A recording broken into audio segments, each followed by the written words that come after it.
আচ্ছা, একটা 30 বছরের ছেলে একটা দামি ঘর বেঁধেছে 28 লাখ টাকা, ভিতরে এসি আছে, ফ্রিজ আছে, সুন্দর সোফা আছে, আলনা আলমারি আছে, ড্রেসিং টেবিল, ডাইনিং টেবিল আছে, দেয়ালে ওয়ালে এলসিডি আছে, সব আছে। এখন তার কাছে সবচাইতে যেটা আসল প্রয়োজন সেটা কি? আপনার কথা বলে না? বি বি ডবল বি, তাই তো? মানে এখন সব পাস করেছে, এবার ওর বিএ পাসের দরকার। যারা বিয়ে করেছেন তারা বিএ পাস, কি বুঝলেন? এখন রাত্রেবেলা ওই এলসিডি দেখছে, ফ্রিজের পানি খাচ্ছে, এসির হাওয়া নিচ্ছে, কিন্তু মালের ঘুম আসে না। কেন বলুন তো? আসল শান্তির বস্তুটা তোর পাশে নাই। কে শান্তি দেবে? টিভি শান্তি দেবে? টিভি ঘেটে ঘেটে রাখ, এসির পানিকে তাও শান্তি আসছে, এসির হাওয়াকে। মন চাইছে যদি একটা পেতাম, কি বলেন না? এটা আল্লাহর পক্ষ থেকে শ্রেষ্ঠ নিয়ামত হচ্ছে নিকার বিবি। বলুন সুবহানাল্লাহ।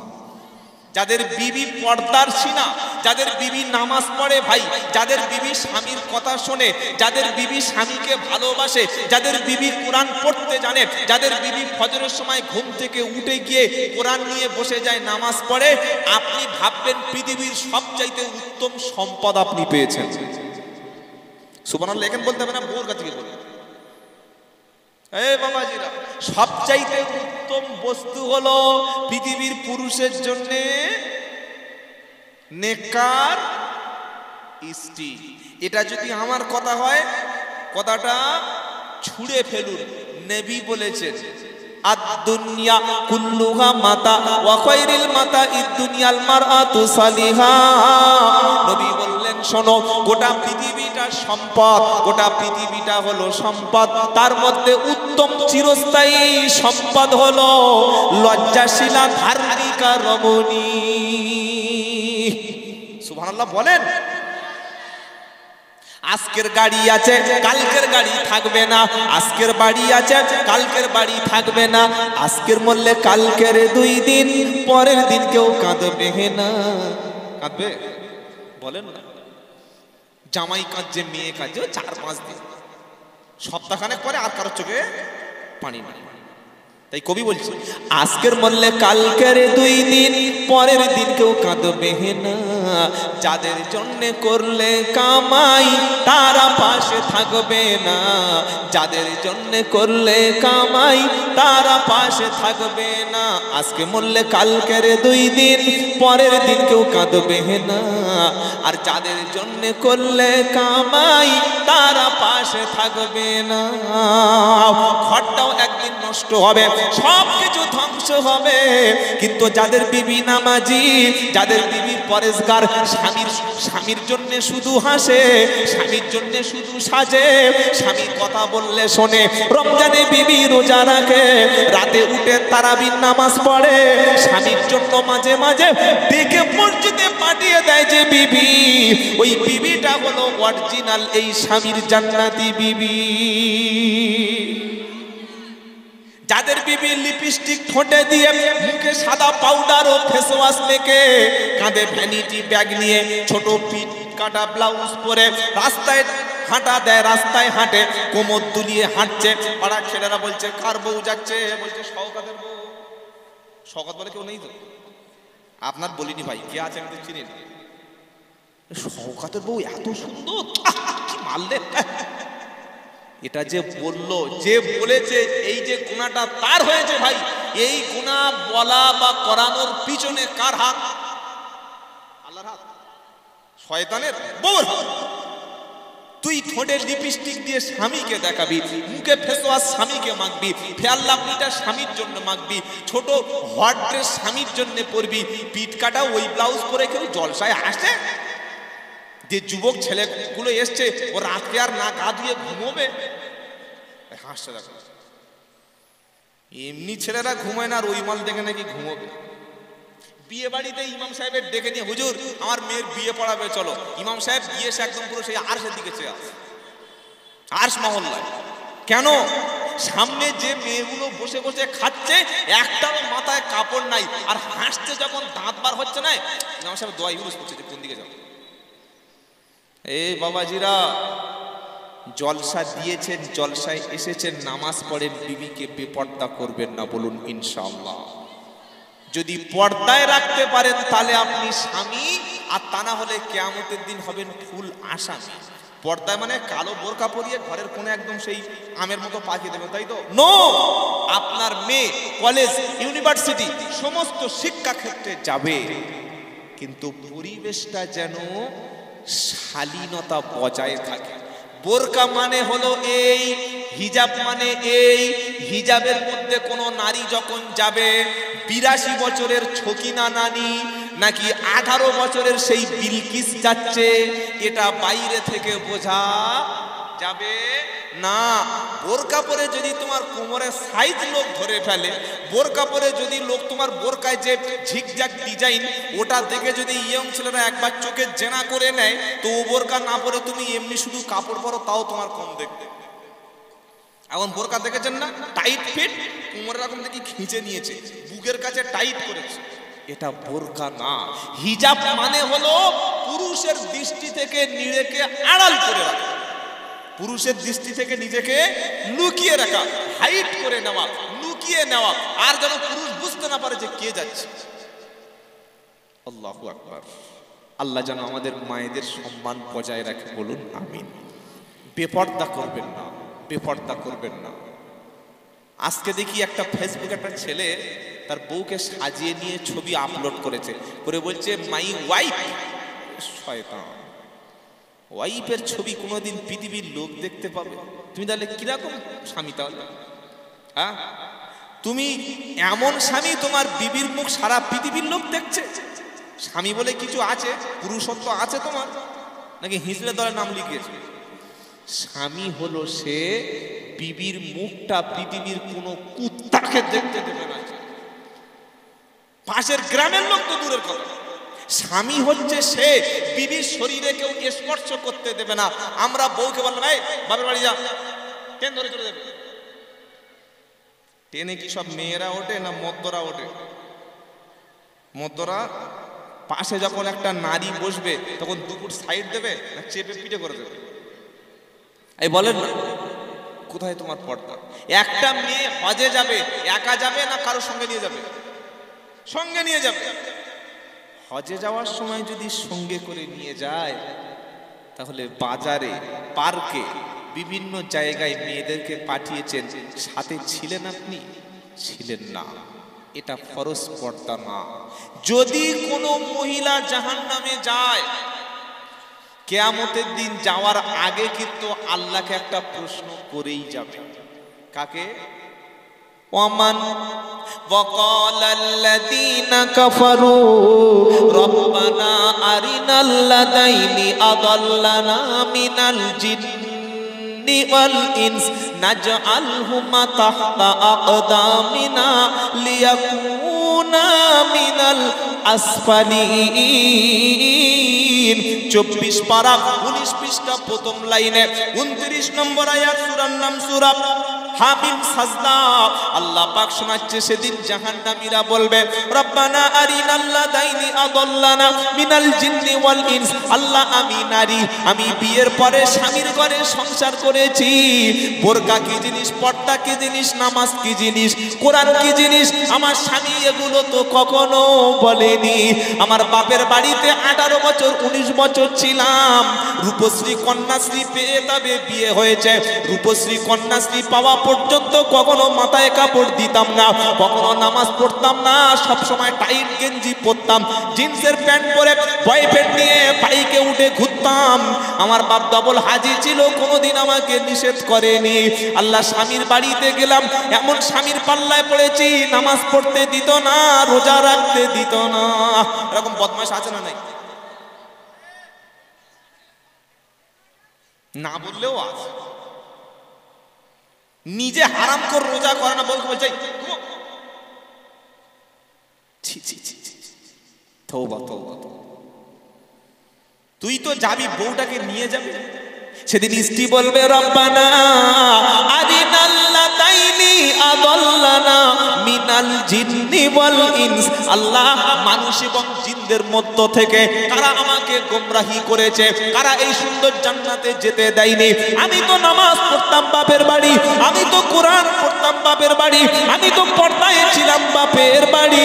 শ্বশুর বাড়ি আসার পরে পর্দাটা জর্দা হয়ে গেল, শ্বশুর বাড়ি আসার পরে কোরআনটা ভুলে গেল, শ্বশুর বাড়ি আসার পরে মাথার চুল সবাই দেখতে শুরু করলো। বাপের বাড়ি সন্ধ্যার পরে কোরআন পড়তাম রব্বানা, শ্বশুর বাড়ি আসার পরে সিরিয়াল দেখতাম রব্বানা। স্বামী দেখতে বাধ্য করেছিল, আমার রুমে আমার ঘরে পরপুরুষকে ডেকে এনে রাত 10টা পর্যন্ত স্বামী জমিয়ে তাস খেলাতো, ক্যারাম বোর্ড খেলাতো, কোনোদিন নিষেধ করতো না। আমাকে নিয়ে বন্ধন অফিসারের কাছে, মহিলা সমিতির কাছে টাকা আনতে সুদের টাকা পাঠিয়েছিল রব্বানা। আমি যেতে চাইনি তবু জোর করে পাঠিয়েছিল। আল্লাহ নাজআলহু মাতাহতা আকদামিনা লিয়াকুনা মিনাল আসফালিন।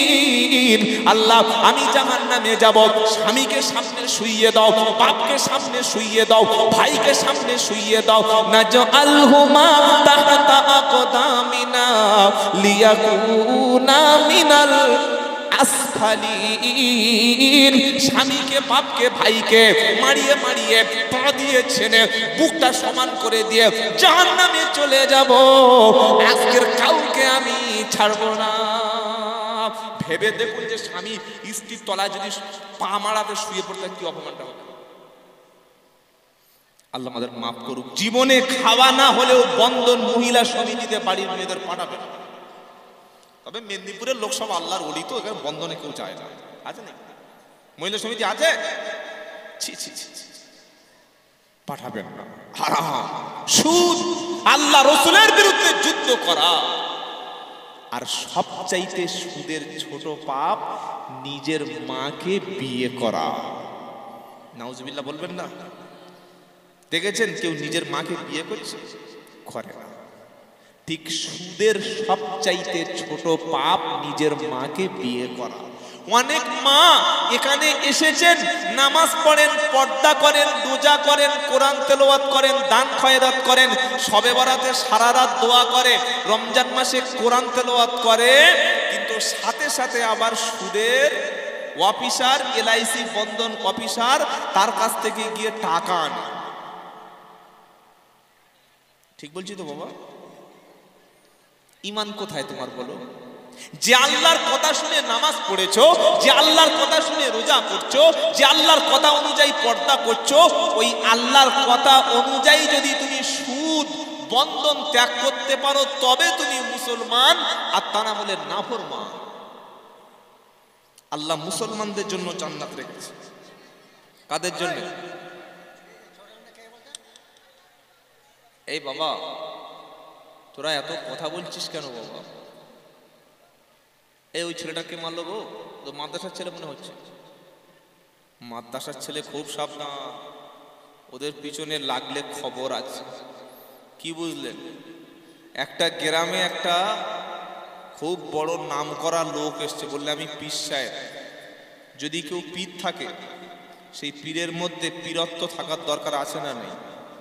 নামাজ, রোজা, হজ, যাকাত, হালাল হারাম থাকলে তবে তো পীর। হঠাৎ করে বললাম আমি পীর। তো গ্রামে মাদ্রাসা আছে, হুজুর আছে, বলছে কিরকম পীর দেখি। গিয়েছে, বলে মৌলভী সাহেব তুমি কিছু বোঝো? আমি তোমার সঙ্গে বহস করব। বাস বলে করো। আলেম যারা হাদিস, কোরআন, তাফসির, উসুল সব পড়া আছে, জানে কোত্থেকে কি এসছে আর কি বলবে। তখন ওই যে হঠাৎ করে নিজেকে পীর দাবি করেছে উনি বলছে, বলো মৌলভী সাহেব।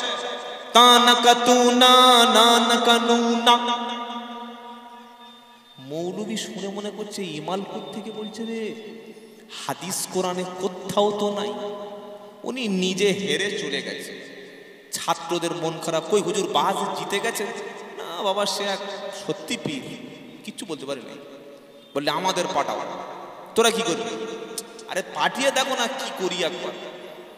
যিনি হঠাৎ করে পীর দাবি করেছে বসে আছে, মাদ্রাসার ছাত্ররা এসেছে, বলছে বলো হুজুর কি প্রশ্ন আছে? বলে তোরা তো বাচ্চা, তোদের ওস্তাদকে হারিয়ে দিয়েছে, ওই বলো না।